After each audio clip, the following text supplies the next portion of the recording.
Well, as Brother Bernie said, this is our last meeting with you, and I would be remiss if I didn't thank everybody for all that they've done for us.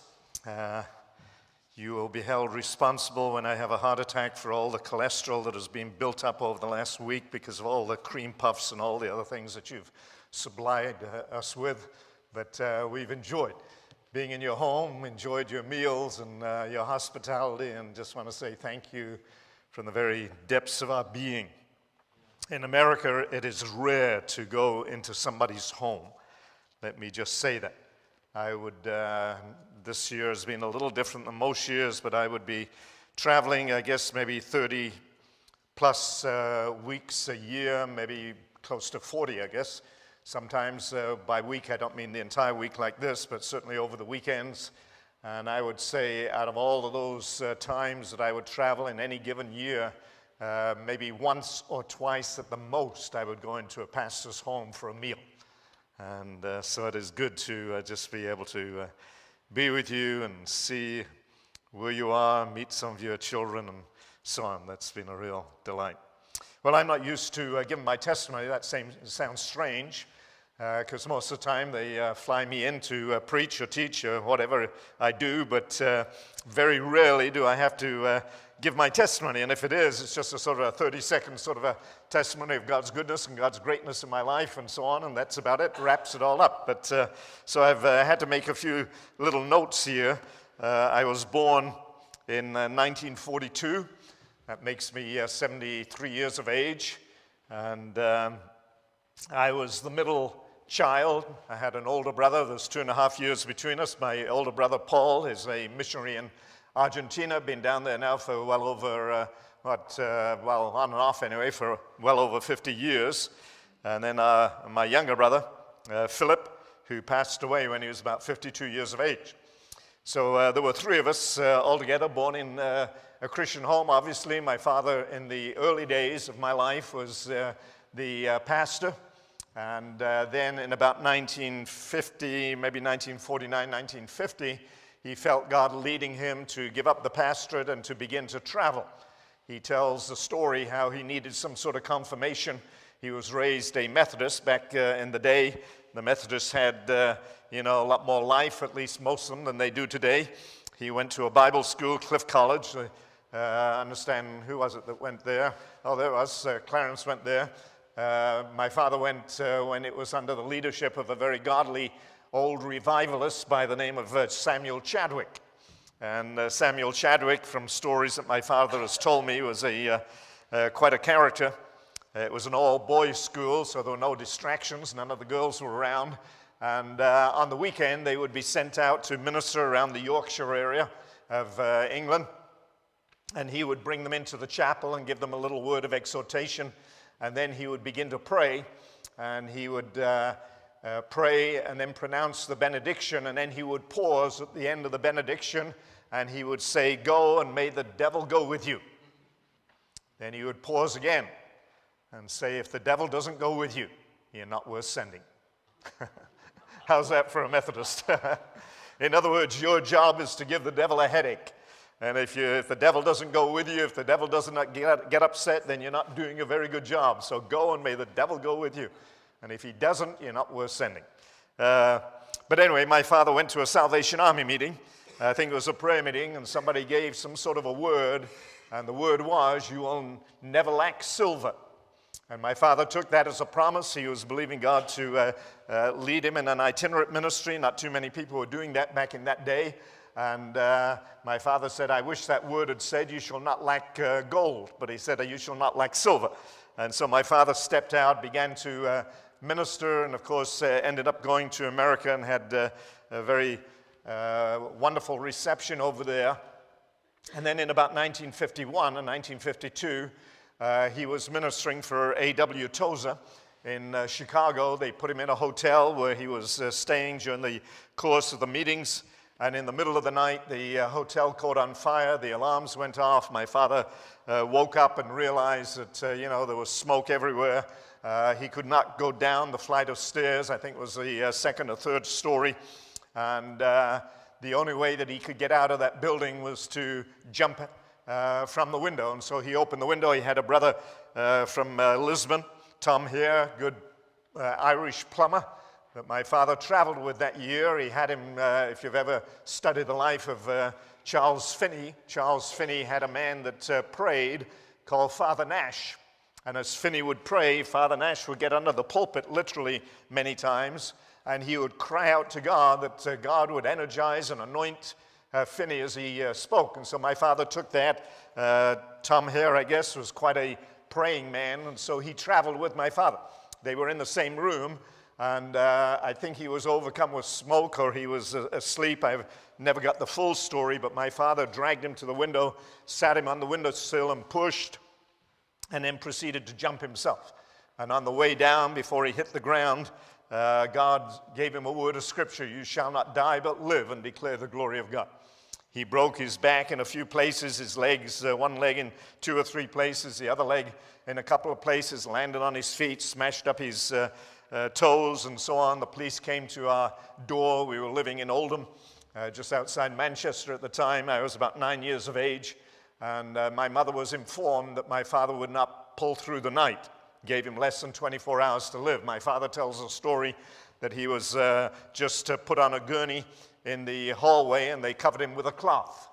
And he heard a couple of the doctors, I guess, saying he's not going to make it, just leave him.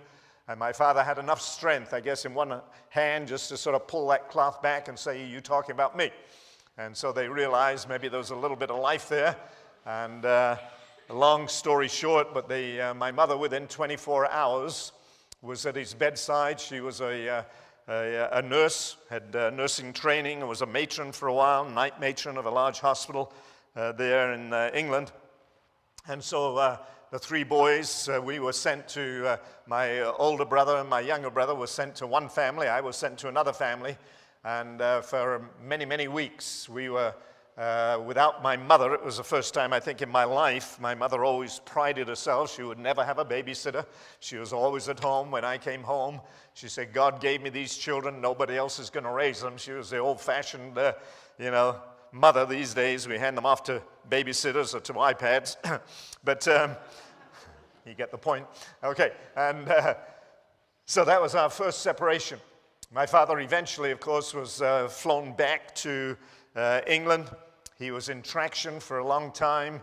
We had a downstairs living room that we converted into a bedroom, and he was in that. And that was really sort of a major turning point in all of our lives. To see my father, who was in the tremendous condition physically, used to run a lot, even had a couple of silver cups, I remember when I was a child, that my father had won for running. And all of a sudden here, he was totally incapacitated. In fact, while he was lying in the hospital, they put him in plaster from his chin to his toes, and he was complaining to God. After a few days, of course, he began to say, "Lord, I'm obviously going to be out of commission now for months and months and months, maybe even years, and I can't do anything. What can I do? I can barely pick up my Bible to read it. I can't preach anymore." And he said God very clearly spoke to him and said, "You can learn to worship. You can learn to worship." In other words, an audience of one. May not be able to preach to the crowds, but certainly he could preach to one, or he could minister to one. And you and I have that same opportunity, don't we? We may never fill a pulpit, we may never speak to crowds of people, but every single one of us can have that ministry to one. We can come into the presence of God and stand before him like Elijah. He said, "The Lord God before whom I stand." And we have that privilege, that honor of ministering to the Lord in worship. When all the other things are over, when all the evangelism and church planting and everything else, counseling is all over, we will still be worshiping God 1,000,000 years from now, 100 million years from now, or whatever. So our lives changed at that time. After a couple of years of recuperation, we moved over here to Northern Ireland, to Enniskillen. We bought a farm, and for a couple of years, 3 years, we lived on that farm. I went to Patora school, all 3 of us did, and we moved in the middle of the year. And I was placed, we came from apart from my brother who was at a grammar school, my younger brother and I were in a small little school run by a couple of old ladies, and they majored on reading, writing, and arithmetic. And so when I got to Patora, because of my age, I was put in a third-year French class, third-year Latin, third-year geometry, third-year algebra, third-year physics, and I'd never had any of those classes. And instead of putting me back like they should have and let me catch up, I finally gave up. I threw in the towel, and the most humiliating thing was my younger brother, who is a lot smarter than me, he had an earned PhD before he passed away, but he caught up with me. We were in the same French class together. And the exam was given, and of course they would post the exam outside on the door, to humiliate you, at least me. My brother was number one in the class, and guess where I was? I was supporting the rest of the group. And you get the message. So I figured, I'm just wasting my time, and so I dropped out and worked on the farm for a year. I enjoyed driving the tractor and all the other things that you are able to do on a farm.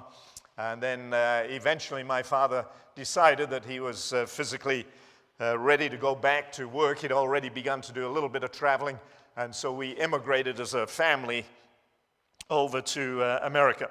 And it was there really that God began to, well, let me back up a little bit. When we lived here in Enniskillen, my father, after he was getting stronger every single week, of course we had a car, and every Saturday night he would pile us all into the car, the whole family. He would drive to some little town, Lisbon or wherever it is, and he would get a bunch of men to meet him. They would stand on the street corner. My father was a great outdoor preacher. He loved to have street meetings. And it was at that time I realized that, listen, I do not have a testimony to give. They would ask different people to give testimonies, and even though I was only 12 or 13 years of age, I would grab a bunch of tracts and get us away from the crowd as far as I could, pretending I was doing God's work somewhere else, lest somebody asked me to testify and I didn't have a testimony to give. So I think it was at that time that God began to deal with me. After those meetings, we would go back to somebody's house, have a little bit of snack, and then my father would always end up turning it into a prayer meeting, and we would get home around midnight or 1 o'clock in the morning. And that was a regular thing for me as a child here in Ireland, was to go to all these different places and hear my dad preaching on the street. But we moved to America, and my parents settled in a Bible school called Bethany Fellowship. Some of you are familiar with Bethany Press. They put out a number of books over the years. And here we'd come from a very beautiful farm and a great big house. And the entire family, Ravenhill family, were crammed into 2 bedrooms in the boys' dormitory. My parents had 1 bedroom, obviously, and the 3 of us had another bedroom. We'd no living room, no kitchen or anything else. And for about 2 years, we lived that way. And then eventually they made room for us in the sort of staff accommodation. And so I went through high school. I resumed high school. High school in America was a lot easier than it was in Ireland here. I think I was doing 17 subjects a week at Patora. Not every single day, obviously, but, Latin or whatever twice a week, and French twice a week, and this and that and so on. When I got to America, it was 5 classes every single day, and 3 of those were electives. You chose which ones, and only 2 of them were required in your senior year. So I graduated and got my graduation certificate, so at least you can got a measure of education, put it that way. At the end of that period of time, 3 years of Bible school, God had begun to deal with me in a sort of a major way. And I knew, now I have a very poor memory of my childhood, and by that I mean anything from like 7 years of age sort of back. I have a very, very poor memory. My wife can remember when she was 2 years of age, literally. She's got a graphic memory and remembers details. I just, hopefully get the right decade when I give a date, But God was speaking to me about giving my life to Him. And I knew, what I was going to say is, I may have given my life to Christ as a child. I'm sure somebody had led me in a sinner's prayer, whatever. But when I became of age, in other words, when I understood the claims of the gospel, and God confronted me and I had to make my own decision, I fought that, and there was a reason why. Like I said, I had 2 brothers. Both of my brothers were straight-A students. They were always the top of the class. They always sort of aced everything. I was the one that was always at the bottom. God and his sovereignty put me in the family, the Ravenhill family, to bring about humility. At least that's my take on it. But I had the ability to draw, and I love to draw. Graphics was the thing that I lived for. Give me some oil paints, give me some, an easel or whatever, and I'm happy. And my brothers didn't have that ability whatsoever. They were academically bright. I was gifted, at least I thought I was gifted in the area of art. And the one thing I wanted to do with my life, I had one goal, one ambition, that was to go into the field of graphics. And I could not wait to get out of school. I could not wait to sign up for an art course. And yet I knew God was after my life. And night after night after night, like I said, we lived at a Bible school, so we were always in some sort of a meeting. I would literally shake under conviction of sin. I mean, I would just tremble under conviction of sin. I couldn't even hold the hymn book many times. It would be just shaking like that in my hands, knowing that God was trying to draw me to himself, and yet resisting. Not that I didn't want to be saved. I did. I knew I was a sinner. I was very conscious of that. I knew that I would go to hell. My father had made hell very real to me. He'd dangled me over it a few times. These days, we've done away with all the hellfire preaching. Nobody even mentions hell anymore. In fact, I think a lot of evangelicals don't believe there is a hell. But I know there is, because I've been pretty close to it. My father's made it very, very graphic. And so I knew that I needed to be saved. I wanted to be saved. I wanted to have peace with God. But I wanted salvation on my terms. And that's where the battle came. From about the age of 14, especially, to the age of 18, there was just a battle, because I knew God wanted my life, not my sin. Let me say that again. God wanted my life and not my sin. And I did not want to give God my life. I was happy to give him my sin. I was happy to be washed in the blood of the Lamb and go my own way and do my own thing and enjoy what I want to do, go into the field of graphics. There was nothing sinful about it. I just thought, that's what I want to do. But I knew that God was obviously beginning to put some sort of a call on me, certainly a call of ownership, if nothing else. And finally, at the age of 18, I made my way forward. There was an altar call at the Bible school, an altar rail rather, and I knelt there one Sunday night. And my prayer was something like this. Before anybody came to pray for me or counsel me or anything else, I was there by myself, and I said, Lord, you know I'm a sinner. I'm conscious that I'm a sinner. I need the blood of Jesus Christ to cleanse me, and so on. But I said, Lord, I'm not just here to give you my sin. I'm here to give you my life.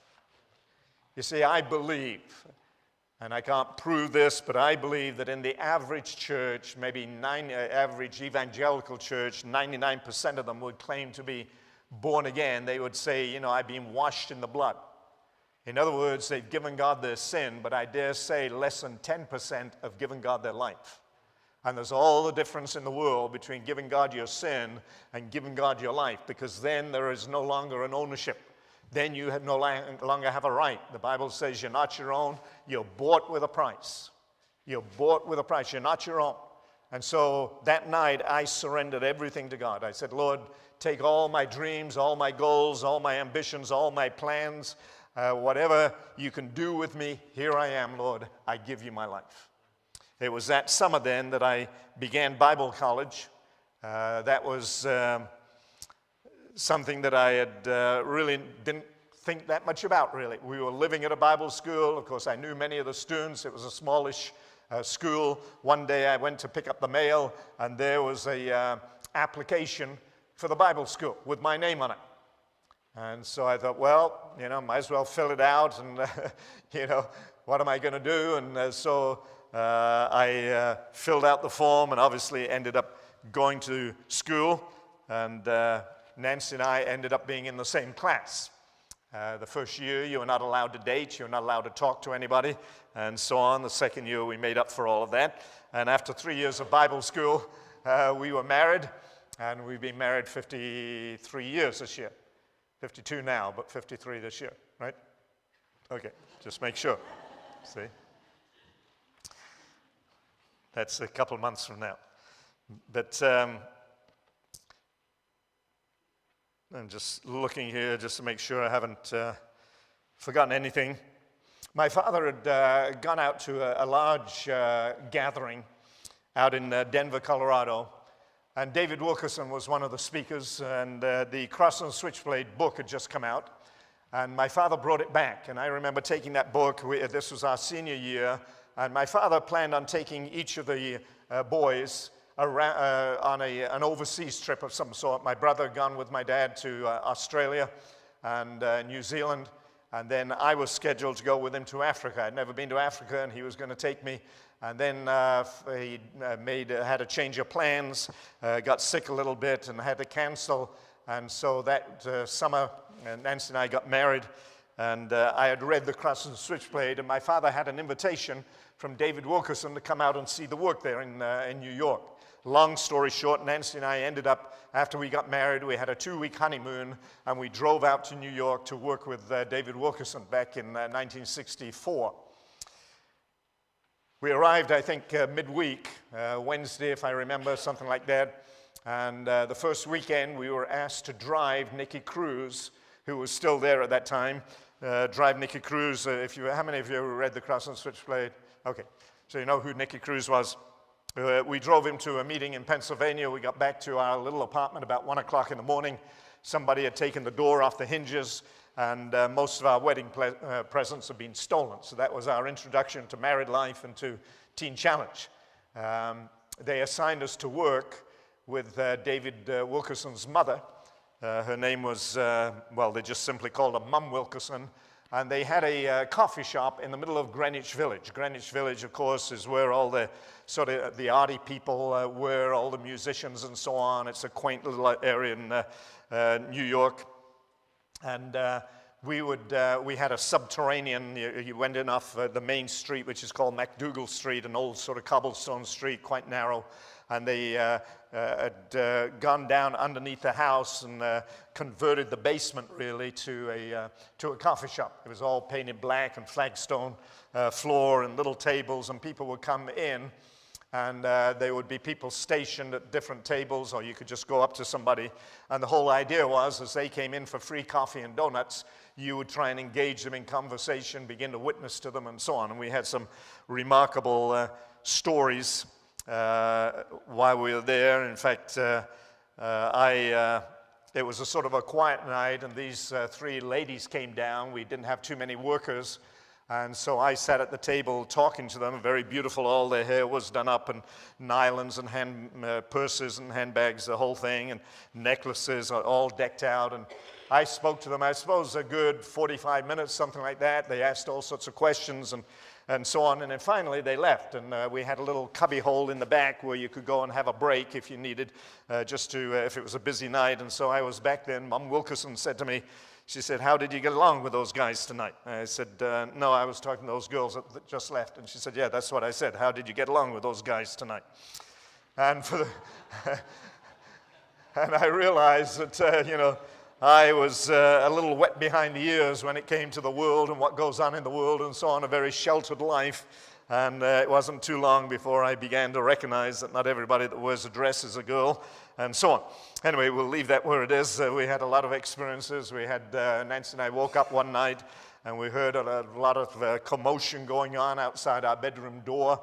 And so we opened the door. We were on the 2nd floor, and there were several of the girls, and there was a girl there that was just totally, I don't know if she was unconscious or if she was hallucinating or whatever, but she was sort of playing with an imaginary string and making all sorts of strange sounds and noises and so on. They called the police, and they called the ambulance, and she was taken to the hospital, and they informed us early in the morning that she'd passed away. Drug overdose and so on. So many, many stories. We had opportunity to go into some of these shooting galleries, where the old derelict buildings where you had to pull back what am I looking for? The sheeting or whatever, and walk into these rooms where they would just have a gas stove burning. That was the only light, and bodies all over, literally all over that room, shooting needles into their arms and so on. So that was a wake-up call, I think, for both of us. While we were there in New York, one night we went to a meeting, and there was a gentleman that was talking about the need of the islands, the South Pacific Islands. And Nancy and I, when we got married, we pointed, some of our wedding pictures were pointing to a map of the world, and we're pointing specifically to New Guinea. I had always had a fascination with New Guinea. I believe it was something that it was partly God, if you like, and partly just some adventure, if you like. I tell people to this day, I don't know if it was a call of God or the call of National Geographic. But anyway, incidentally, they did a survey many, many years ago, and it was, I think it was like, if I remember correctly, 60 or 70% of missionaries could trace some sort of burden back to the fact that it was National Geographic that opened their minds to the tremendous need around the world, the way in which people live, the impoverished conditions, and so on and so forth. So, if you want to invest in your children, sign up for National Geographic. They do a great job. But we heard this gentleman speak about the need for the Pacific Islands. He mentioned how many thousands there were, especially in places like the Philippines. There are literally thousands and thousands of little islands. And we were actually communicating with a couple from, by this time, of course, we were at Teen Challenge, but we were communicating with a couple back at the Bible school who were a year behind us, and talking about the possibility of working together, getting a boat of some sort and going around the islands. And this man was talking about the very thing. So at the end of the meeting, I went up to him and spoke to him a little bit, and I told him about this other couple. Long story short, that was Lauren Cunningham. How many of you ever heard of Youth with a Mission? Okay, he back in that day, Youth with a Mission literally was just a couple of little pamphlets that he had. There was no office anywhere in the world. I think he'd taken out 2 teams at that time. But he ended up, well, let me back up. We took him to Minneapolis and introduced him to this other couple, and it was her father that owned this island that I talked about last night. Not the whole island, but about 1,000 acres on this island where he had this rehabilitation thing. And they said, listen, we have a camp every year, and New Zealanders they're adventurous, they love to travel, they love to camp, and so on and so forth. Would you come down and be one of the speakers? And he agreed to come. And so Nancy and I felt that this was God's call, that we were supposed to join Youth with a Mission. Well, we weren't actually joining Youth with a Mission that time, but we were going down with this other couple to New Zealand. They went ahead of us. We took a freighter from New York City. Back in that day, it was sort of the in thing to do. It was cheaper than flying. It was cheaper than going by some sort of cruise ship. There were 9 passengers, all the cargo and everything else. It took us 30 days, I think, from New York City to get to New Zealand. We stopped at a couple of places in the States, went through the Panama Canal, and in 21 days without seeing land, without seeing anything until we eventually arrived in New Zealand. We had a little baby at the time, 3 months old. She's now a missionary in China, and they would not take a baby on that boat unless there was a certified doctor on board, and they only allowed 9 passengers. When we signed up, there was no doctor, and God miraculously provided a doctor that was going down to Australia from America to immigrate. And so we had a doctor on board, and that was the youngest child they ever had on that freighter, was our 3-month-old daughter. We arrived in New Zealand. We lived, like I said, on the Great Barrier Island. And, well, let me back up a little bit, because this is important. When we were in New York City, my father had come across a man that was an old man, and a very, very godly man, but a very unusual man, a man that truly heard from God. And my father was so intrigued with this man, he invited him to come to the apartment. By that time, my father had come out to Teen Challenge as well. And one night, we had a meeting in my father's lounge. There was possibly, I would say, 15 people, would there be 12 to 15 people. And this man shared a little bit, and then we ended up praying. And we were all kneeling at chairs, and my chair was right in the very corner of my father's living room. The chair was facing the corner, and I had my hands buried in my head buried in my hands facing the wall. And I was praying, and I was not verbalizing anything. My lips were not moving. It was just an inward cry. And I said to the Lord, just inwardly, I said, Lord, if there's one thing I need, it's wisdom. I need wisdom. I was very, very conscious of my inability. Again, I had 2 brothers that were very smart in Bible school. They said I was one of the most nervous students they'd ever had. You know, these days, in America at least, you've got the perplex plastic sort of podiums and so on. You can see everything. I didn't have a problem with my knees knocking, my head used to shake, literally. And when I'd stand up to speak, my head would just shake like this. And the more nervous I became, the more it would shake. And I literally hated public speaking. I never did it in high school. And the last thing I ever wanted to do was go into the ministry. It was something that I could never, ever, ever do in the natural. I share that because no doubt there's somebody here and you've already written yourself off, or you've listened to the voice of the enemy and said, you know, I've got a genuine excuse. I could never do that because. Well, I had a genuine excuse, but God didn't listen to me. And so now back to this meeting, I was praying and I said, Lord, if there's one thing I need, it's wisdom. And within about 10 seconds, literally, maybe 30 seconds max, all of a sudden I felt hands on my head. Here I was in the corner of the room, hands on my head. And this man said to me, he said, God has seen your desire for wisdom and he's given it to you. And I mean, I burst into tears. I just graduated. We graduated from Bible school. I know that God is real and so on, but this was one of the first real encounters I had, if you like, with the living God. The fact that I prayed that and nobody could hear it. I mean, nobody could hear it. This man came across the room, put his hands on my head and said, God's seen your desire for wisdom. And then he said, I'm seeing a vision of you. And he said, I see you speaking into a microphone. And that was the worst possible thing I could hear because I didn't want to have anything to do with microphones or people. I thought maybe somehow God would open a door for me to do graphics or, run around and do various things at Teen Challenge. I didn't want to end up speaking. And he says, I see you speaking into a microphone. And he said, I see hundreds and hundreds of people in front of you. He said, they're sitting cross-legged in a big grassy field. And he says they've got brown skin. And then he said this, remember, brown skin, not black skin, brown skin. And then he said, God is going to take you before kings and rulers. And I thought, this is a little too much.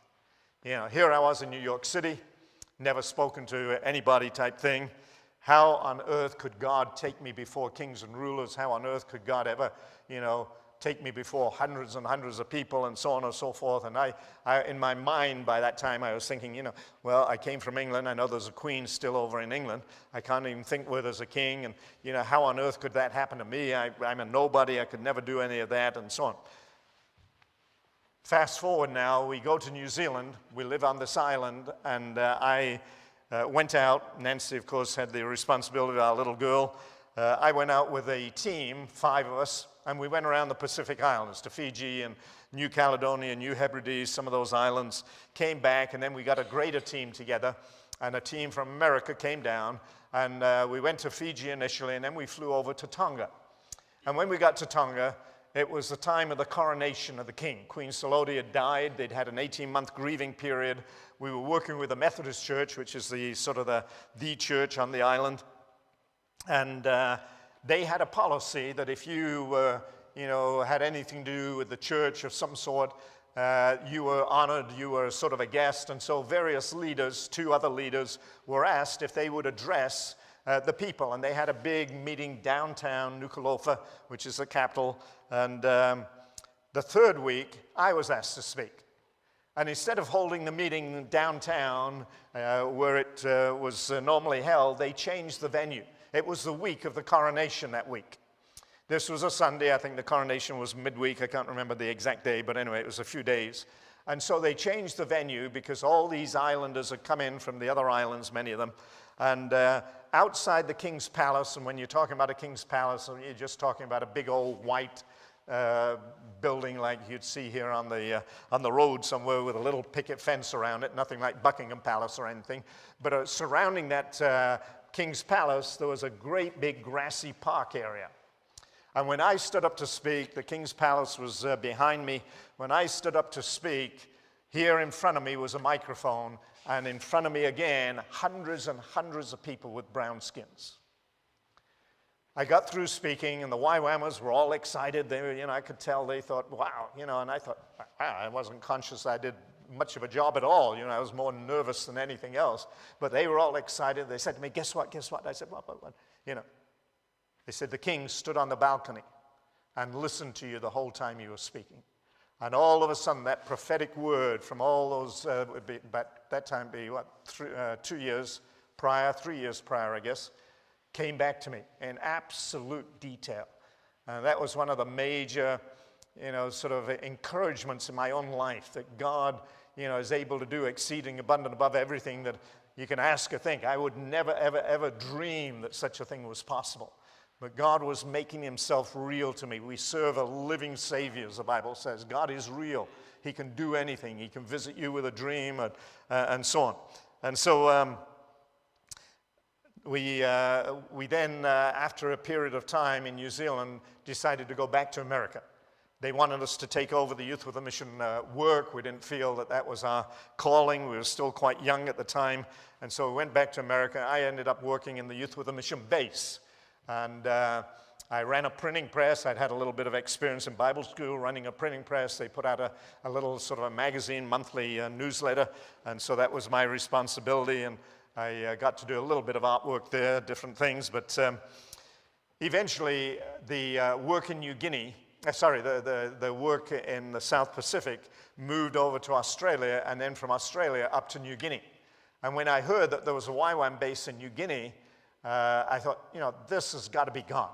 We got married pointing to a map of New Guinea. We actually, again, these things are coming back to me. When we were at Teen Challenge, we went to CLC. You know who CLC is? Christian Literature Crusade, part of the like the sister organization to WEC, the Worldwide Evangelization Crusade. Nancy and I went there for about 6 months thinking we would go out to them because they had a bookstore in New Guinea. And we just did not fit in to that organization. I said to them one day as they had their training classes, I said, if we get to New Guinea and there's no work there, I didn't know what New Guinea was like really. I said, if there's no work there, there's no church there, can we start a church? Is that part of your vision and so on? They said, no.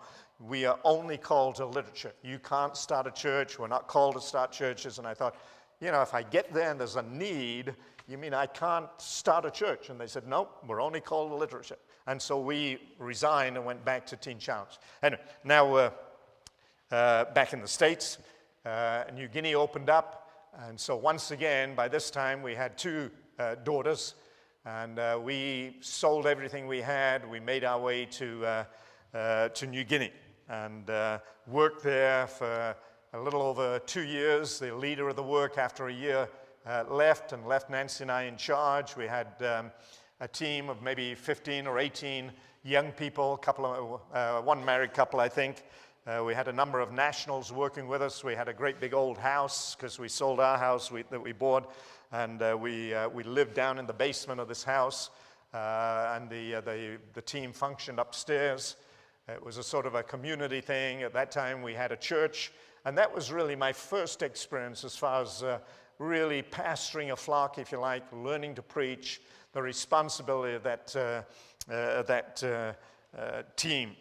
And God blessed it. It was a wonderful time. Now, it was also a challenging time for us because I came from a British background, and we were thrown in with a number of New Zealanders and Australian kids, plus the New Guinea people, and they were a lot more animated than we were, and they would raise their hands and clap their hands and stamp their feet occasionally, and they got excited about God and so on, and I had all the reasons why we shouldn't do that. Let all the earth keep silent before him, let everything be done decently in order, and I was, my brain was going a mile a minute to justify why I was so stiff and starchy, and if I smiled, I might get struck with lightning or whatever. And so God had to do a liberation in my own life and get me to raise my hands and praise God and clap and so on, and even dance occasionally. The Bible says that, so you can look it up if you don't believe me. But David danced with all the Lord. It didn't please his wife especially, but it obviously pleased God. But sometimes we think that, we're not allowed to show any emotion. God is a God of emotion, isn't it? Like I said the other night, he made parrots as well as penguins. And I think sometimes we think as long as I dress in black, I can be spiritual, but if I put on red, then I've blown it. But anyway, but we can also be liberated. And I don't mean liberated in a sense of license or anything that would be in the area of carnality, but I think sometimes, God wants to free us. And, when we get to heaven, I hope we're not sitting in pews. I don't want to spend eternity sitting in a pew, believe me. I think there'll be some great things. In his presence is what? Fullness of joy. Joy, you know. At his right hand are pleasures forevermore. And so this should be a little bit of a foretaste of it. Isn't that right? All the feasts of Israel, most of them were associated with dancing and so on, liberation and so on. Miriam took that tambourine. She was so excited about coming out of the house of bondage that she led all the ladies there with the tambourine and so on. You know, if we did that today, we'd be thrown out of the church. But, you know, we need to get back at least to some of the things that the Bible talks about. So God did a work in my life at that time that had to certainly break me in many, many ways. We met a man by the name of Peter Morrow. I mentioned Peter the other night, that he was one of the gentlemen that had a profound impact on my life. He was a man that would say to me, you know, how's your prayer life? And he came through New Guinea to visit one of the people that had gone out from his church, and we met him. And I just fell in love with this man. He was a man that really knew God. He was just a wonderful, caring man. I'd assumed the leadership of the work at that time. We had the church, we had a team. I was still in my early 20s, and I thought, Lord, I just want to sit under a mature man. I want to just glean everything I can. And so he offered a Bible school, a one-year Bible school, short-term Bible school. And so Nancy and I resigned from New Guinea and decided that we would go to the school at least for a year. We were about a week away from maybe 10 days, maybe even less than 10 days. Anyway, somewhere a little over a week. We had all our belongings packed, and we booked a cruise ship, not because we were going on a cruise, but it was cheaper to go by a ship that was coming through New Guinea, and it was going to Australia, and it was cheaper for us as a family to go on that voyage for 2 days, 3 days to get to Australia, and then fly to New Zealand. And so everything was packed, and we had some barrels, and we were shipping a car to New Zealand as well, because they were a lot cheaper in New Guinea than they were in New Zealand anyway. Our daughter came home from school, our oldest daughter, who's now a missionary in China. She came home from school, and she began to complain. She said, my neck is stiff, and I don't feel very good, and so on and so forth. And as the evening progressed, she just got sicker and sicker, to the point where she couldn't even get up off the bed. And we knew it was serious. And all our books were packed. We didn't have any sort of medical book, and we just prayed for her. And as we were praying, Nancy said to me, she said, I keep getting this word, meningitis. I keep hearing the word meningitis, meningitis. And we couldn't look it up. I said, well, I don't know, what the symptoms are. I don't know a thing about it. She said, well, that's the word that keeps coming to me. Well, it began to rain. We had a meeting upstairs, and it began to rain, just torrential rain. We called a doctor, and a Chinese doctor came downstairs and examined Lisa, and he said, she's got meningitis. And it was a confirmation that God, was identifying this. Again, her neck was stiff, and she was very, very sick. We took her to hospital. The only other girl in the children's ward was a child, can't remember if it was a boy or a girl now, but anyway, was a girl. She too had meningitis. And the doctors obviously accepted her, and I had to go back to a meeting. Nancy stayed there, and about 6 o'clock or in the early hours of the morning, God spoke to Nancy, and he said, it's all over. And about 7 o'clock, our daughter woke up, and she was just as normal as anything. She was hungry. She wanted to go back, and the doctors came in, examined her, and they said, we obviously misdiagnosed her condition. It can't possibly be meningitis. It has to be something else. Well, we knew, because God had confirmed it, first of all, the witness of the Spirit, and then the doctor came, certified that it was meningitis. She had all the symptoms, but God healed her because he knew we had to catch this boat in just a couple of days. And I can testify to the miraculous power of God. It doesn't always happen. Would to God, it's a mystery. I understand that. But in that case, we needed a miracle, and God came through with a miracle. Of course, we had the YWAM kids praying as well. So we ended up going to New Zealand, went to a Bible school for a year. It was a Bible school that had more of an emphasis than we had when we graduated from Bible school. It was a number of years before now. It had more of an emphasis on the things of the Spirit and being led by the Spirit and so on. And it was a year that we really, really enjoyed. Just taking that year off, I did a little bit of preaching. There were a number of little towns around Christchurch where they had home groups and so on, and I would go out there and speak. And at the end of that year, the senior pastor said to me, he said, I would like you to consider being one of the elders, which really was one of the pastors. We call them elders, but at that time they were putting elders in for the first time. When we got to the church, it was possibly around 300 people, something like that. May have been a little bigger, a little smaller, but roughly about that size. We were meeting in the horticultural hall in Christchurch, and then we had our own building that we'd grown out of, and a few years later we bought an old theater building that had been burned inside, had a great big huge balcony and seating for about 200 or 300 people just on the stage alone. It took a lot of work to renovate that place, put new carpet, paint the whole thing, restore a lot of the plaster. It's a beautiful old building, 4 floors of office space and so on. And so I joined the team. And the senior pastor, I had the privilege of working with that man basically for 15 years. We worked together. We had a team of 5 men. And the pastor said, he said, God spoke to him many, many years ago and said, staff your weakness. Staff your weakness. He was an exhorter. He could just take a word and exhort. He didn't have to prepare. Well, I mean, he did prepare. He prepared a lot in prayer. But he was very spontaneous. And I became more of the teacher. We had another man that was an ex-policeman. He was a great evangelist, loved to do evangelistic work. We had another man that was a tremendous accountant and supervisor and organizer, and he did all the running of the church, basically. Another man that was more pastoral, and the 5 of us worked together as a team.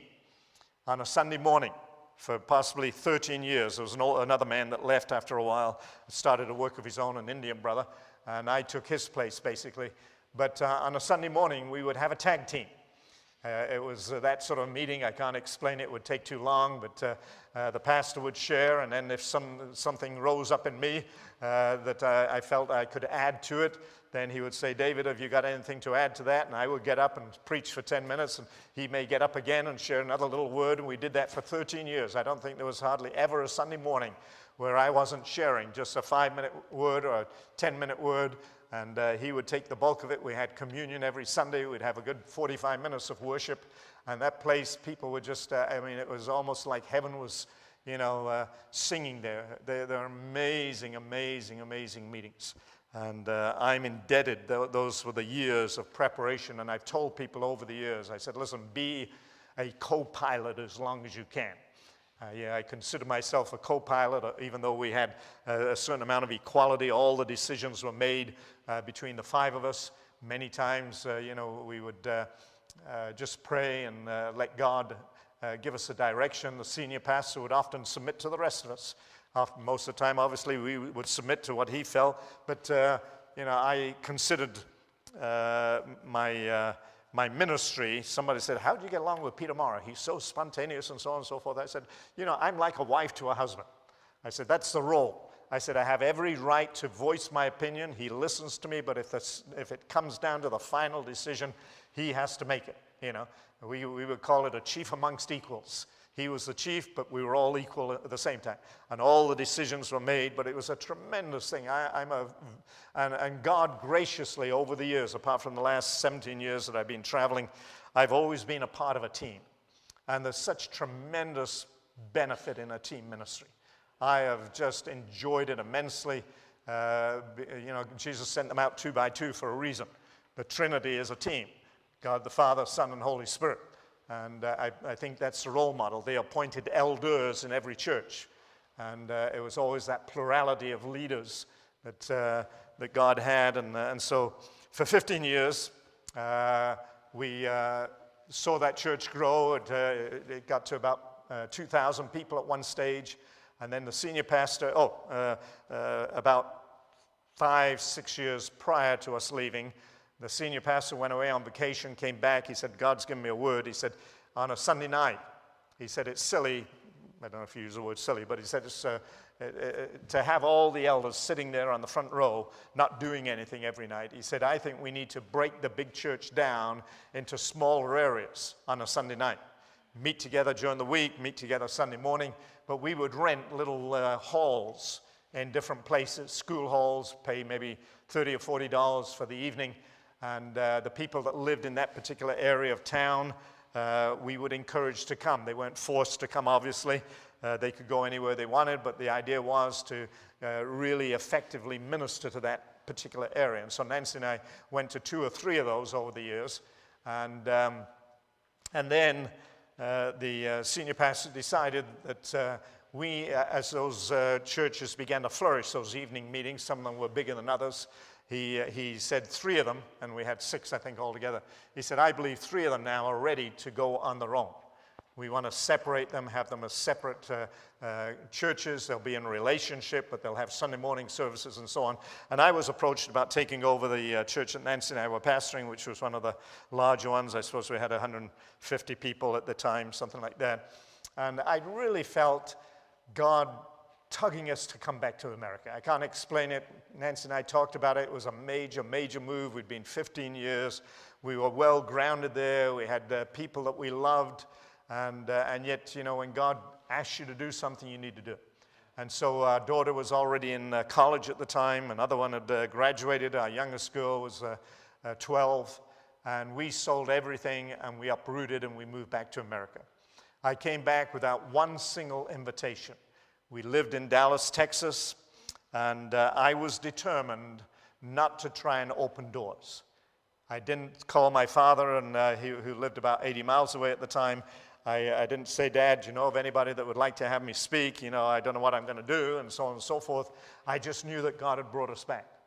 And we had a double garage, and I divided it, put a wall down the middle, made one half into an office. And I spent many, many hours in that. Nancy, of course, like any wife, was, you know, where are we going to settle? Where are we going to do? You know, what's going to happen to us? And I remember one day, and I don't know where it came from, but she was sort of saying something about, you know, we need to find out what God wants to do. And I remember saying to her, don't deprive me of my wilderness. Don't deprive me of my wilderness. Here I was, no paycheck, no people, no program, come from a very popular church, popular in a good sense, big church. You know, we were always doing things, we always had friends, and all of a sudden now we're isolated virtually. We were attending a church, but, you know, I said, God, if you've really brought us back, you're going to have to open this door. About a year later, a door opened for us to go up to Kansas City and become part of what was called at that time Kansas City Fellowship. I became the pastor of one of 6 congregations, and we were there for about 4 years. And then we moved to Seattle area and took over a church where the minister had fallen morally. They heard that I was going out to do a retreat for a group, and I'd gone out 3 or 4 times. There was a young lady that happened to be the church secretary of the church that we ended up pastoring, who put my name forward, and I had a call one day from a man who I didn't know, and he said, would you consider, we understand you're coming out to do another retreat, would you be able to take a couple of days and come and do some meetings for us? I didn't know anything about the background of the church or anything. When we got there, we found out the minister had fallen morally, run off with one of the elders' wives. This man that took over was actually the father of the man that was the minister. And he was a very godly, wonderful man. And he approached me, he said, would you consider coming and taking over this church? And we prayed about it and felt that it was the leading of the Lord. And once again, we uprooted and we moved from Kansas City and moved all the way up there to Seattle. And we spent 5 years there. I should backtrack. When I was in Kansas City, I wrote my first book, For God's Sake, Grow Up. And it sat for 10 years. I sent it in to the publisher. I'd had worked with a lady to, you know, do the all the grammatical stuff and proofread it and so on and so forth. It was all ready to go to print. And I knew God somehow, you know, it wasn't an audible voice, but I knew God was saying, listen, you are not yet ready to travel and address pastors until you've sat where they sat, so to speak. And I'd always been part of a team, and this was my first opportunity now to be a senior pastor. And I had to put together my own team of men and so on. It was just a wonderful time. And I knew deep down, I said, one day God is going to release me to travel. And one day there was a phone call, the publisher called. He said, listen, we are going to send you a contract. We've had this book for 10 years. We believe now is the time for you to travel. Not for you to travel, for this book to be published. And I knew right away, this is the word that I've been waiting for in one sense. It's time to move. And at that time, the revival in Pensacola had begun. And I had, I think, met Steve Hill once, the man that God was using. And I called him. And I said, listen, is this because he would say that my father mentored him. And my father would never really mentored anybody in one sense, but he had a prayer meeting. And this young man used to come. He was a missionary, he'd been in Argentina, different places. And he would say, you know, I sat under your father. I was in those prayer meetings many, many, many, many times. And your father afterwards would tell stories and so on. And so he said my father mentored him. And he would constantly give credit in this revival to my dad. And so I'd heard about this revival. I called him. I said, Steve, is this a real genuine, do you think this is a real move of God? He said, well, listen, why don't you come down and see for yourself? And so he flew Nancy and I down. And then I heard about a conference back in Kansas City where we lived a few years, 5 years prior to that. And we decided to stop there on the way back. And while I was in Pensacola, somebody said to me, I told them, I said, we're thinking of moving. We're not sure where to go yet, but we believe God wants us to step out in faith. And a man by the name of Dr. Michael Brown had started the Revival School of Ministry, a Bible school, and he said, why don't you move down here? He said, we'd love to have you do a little bit teaching in this revival. This would be a great place to base yourself and travel from here, and so on. And so we stopped by Kansas City on the way back, and we were in a meeting, a large meeting. There were about 4,000 people there. It was a summer conference, and I had fasted and prayed, and I said, God, I believe that we're doing the right thing. I believe we're supposed to step out, resign from the church, and so on. And but I just need the icing on the cake. I need a word from somebody. And there was a gentleman in that meeting that would move under the anointing of the Spirit, and he would call people out. Now, there were 4,000 people there. I knew he was going to be there, but he didn't know I was going to be there. And one night, I think it was the second night, he pointed to, you can imagine 4,000 people. He pointed in our direction, and he said, David and Nancy. He said, would you stand? And then we stood up. He said to the rest of the people there, he said, I know this couple, but I haven't seen them for 5 years. He said, I don't know what they're doing or anything, but he said, God gave me a word to give to you, and it's this. He is going to bless your traveling and itinerant ministry. And that was all I needed, that I was going to have an itinerant ministry. I was going to move out. And I took that. We went back. We resigned from the church. We moved to Pensacola. We were there, I guess, maybe about a month, attending the meetings, wonderful meetings. And one day, Nancy went for a walk. She came back, and she said, God, I believe God spoke to me. She said, I believe Steve Hill, the revivalist, is going to ask you to join him and be part of his team. And I said, no way. You know, this revival is in an Assembly of God church. I'm not with the Assemblies of God.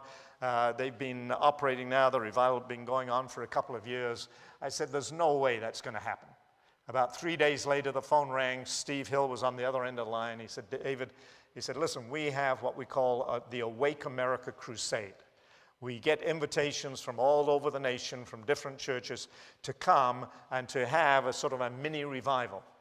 And he said, I would like you to join me and to do some of the teaching. Long story short, every single month, or more than once a month, wasn't it? But anyway, we would travel to Chicago or New York or Denver or some major city. There was a team of us. Steve would, in the evening, they'd rent a big hall that would hold 5,000, 6,000 or 8,000 people. And then during the day, they would have a time where Steve would talk about how the revival was going and lessons that they'd learned. The senior pastor would share, the worship leader would share about the worship and so on. And then in the afternoon, they had another brother and myself, and we would get to minister the word. And it was an elective. People could come, go to one of my sessions and go to the other session with somebody else.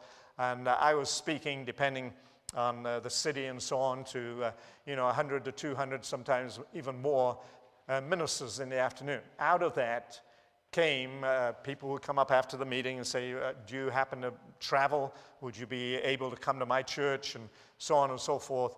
And I had no idea how God was going to ever launch me into ministry. I just knew that God was leading me. We were supposed to move to Pensacola. I literally, I think, had 2 meetings for the year. That's all I had. No doors were open. And I have determined in the last, well, it's been, 18 years now, never to ask for a meeting, never to ask for an offering, just to allow God to provide whatever the love offering is and whatever the travel expenses are to take care of. And I've never tried to drop hints and say, listen, would you know somebody in Bangor? Would you know somebody in Belfast? Could you give to let them know I'm in Ireland and, make me fix up a meeting for Sunday night or next, Friday or that type thing. Because I believe that God is able to open doors. And that was the way God opened the door. God spoke to Nancy. He called. All of a sudden, I'm speaking to people. And those ministers, mainly ministers, because it was midweek. It was Monday and Tuesday. Monday and Tuesday.